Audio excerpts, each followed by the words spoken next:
What's up, y'all? It's your girl, Astin. Welcome back to the Juice.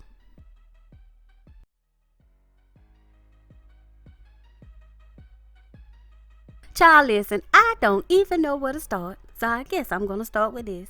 I just got finished telling y'all about Jackie and her daughter when she recently announced that she was pregnant with her fourth child.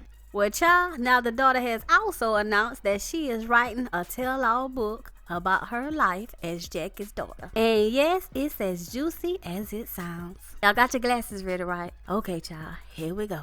Now peep this. She posted a few excerpts from her up-and-coming book to her Instagram. And guess what? I'm gonna read them to y'all. Now, I know that might sound a little bit boring, but trust me, it won't be.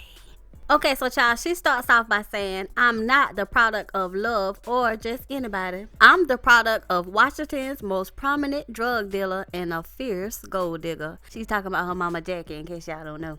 Who, when it all came crashing down, was the only thing left of a past that was supposed to be forgotten. This is my truth. Y'all already know I'm clutching my pearls and trying to gather myself. So after she posted this to her Instagram, she went down in her comments and said, my mother is a hustler who felt above dating broke men. Nothing wrong with that, to each his own. Okay, that ain't too bad, right? Right? Okay, so remember what she said about her dad being a big drug dealer from where they're from. So then she posted a picture of herself and her dad, and she wrote, a few years ago, my dad called me and was having a conversation with me, checking up on me. He was still in prison, and I was staying at my kid's grandparents' house, having just been removed from one of my mother's rental properties. He said, I know she had been talking to the feds and they were coming for me. So I came to your grandmother's house and gave you balloons and a dozen red roses. Then I went home and I waited for them. Lord, Lord, Lord. Now, as you can see, he wasn't lying, because in the picture, Jackie's daughter is holding a box of red roses.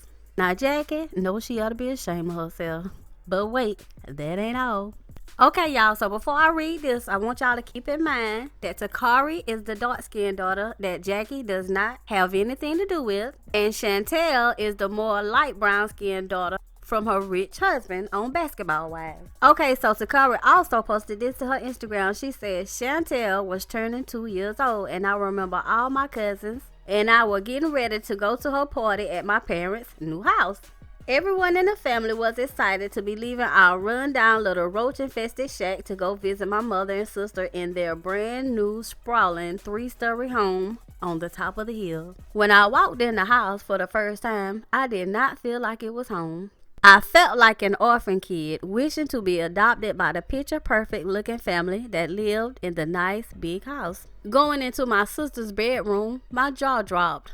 Open to the floor, pink everywhere. Everything was nicely decorated for a little girl. I had never seen anything like it before. I was accustomed to my grandmother's and I overcrowded bedroom cluttered with stuff from the multiple residences we rented.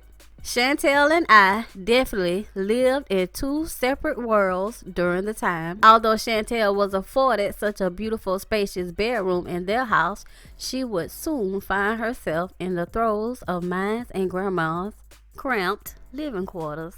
There's something on my mind. Won't somebody please slap Jackie in her face?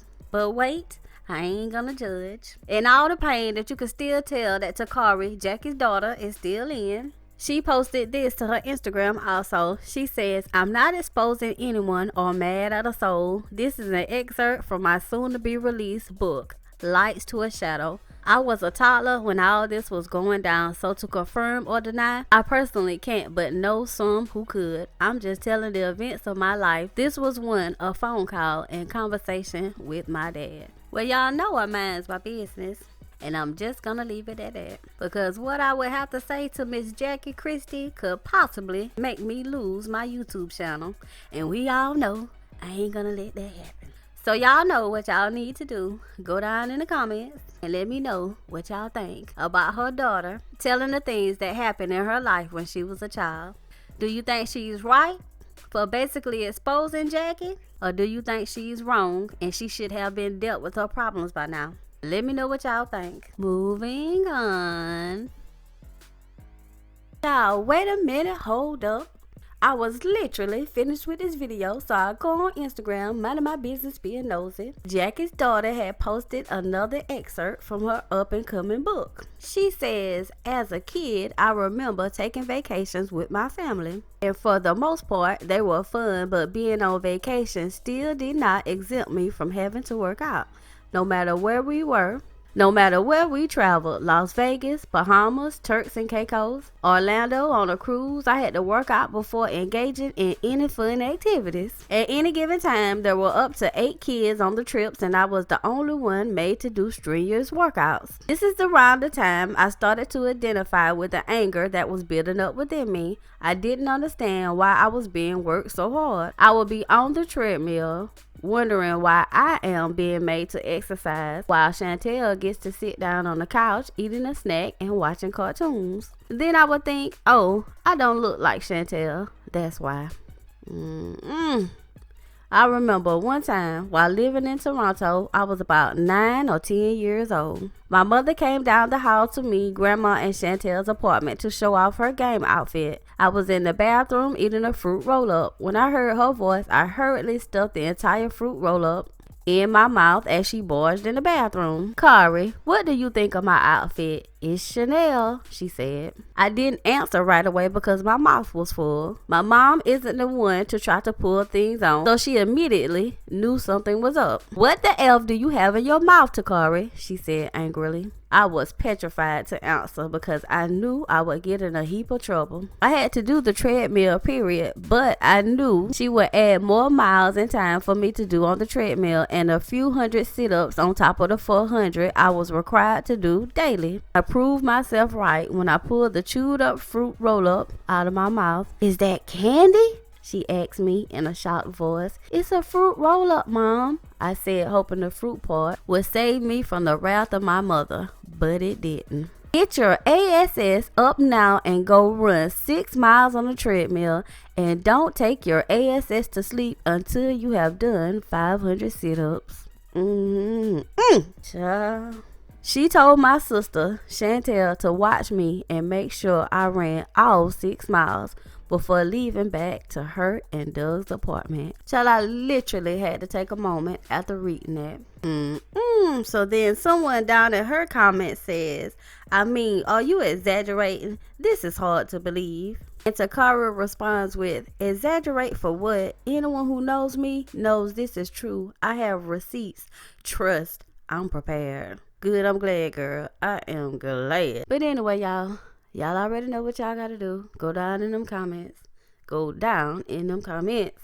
I'm not gonna speak on it, so I'm just gonna be moving on. Well, I'm definitely gonna need you guys' opinions in this situation because y'all know I don't get in other people's business like that. Well, we're about to be out of here, but before we go, we want you guys to leave us a like. And remember to subscribe to our channel for the juiciest gossip commentary around. And don't be shy. Leave us your opinions in the comments. Good, bad, or indifferent. I love them all. And with that being said, you guys, we are out of here.